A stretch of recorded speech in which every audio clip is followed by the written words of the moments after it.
آئندہ ماہ شروع ہونے والی 7ویں مردم شماری کے فارم میں مادری زبان کے خانے میں میواتی کے اندراج پر ملک بھر کی برادری میں میواتی پر ٹک کرانے کے سلسلے میں پاکستان صدائے میو فورم کی ٹیم جہاں سوشل میڈیا پر برادری میں آگاہی میں پیش ہے، وہیں پر میواتی پر ٹک کرانے کی اہمیت کو اجاگر کرنے کے لیے بڑی تعداد میں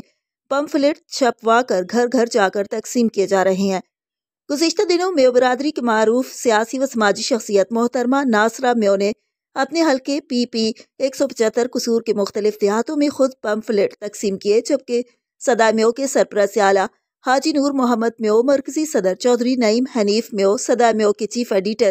حافظ سلمان طارق میو اور صابر اسٹیٹ والے کیپٹن آزار حسین میو نے لاہور شہر سمیت کاہنہ، پاک عرب، گرین کیپ، گجومتا، حویلی، سپاوالی اور دیگر مقامات پر اپنی ٹیم کے ہمراہ گھر گھر جا کر معززین برادری سے ملاقات کی اور زیادہ سے زیادہ گھروں میں آگاہی کے لیے پمفلٹ تقسیم کرنے کے لیے بھی دیے۔ آئندہ چند روز میں پاکستان صدائے میو فورم کی طرف سے شجاعت، کہرور، پکا، پیر محل، ناروال، سیالکوٹ، پتوکی اور قصور کے دیہاتوں میں بھی گھر گھر پمفلٹ تقسیم کیے جائیں گے۔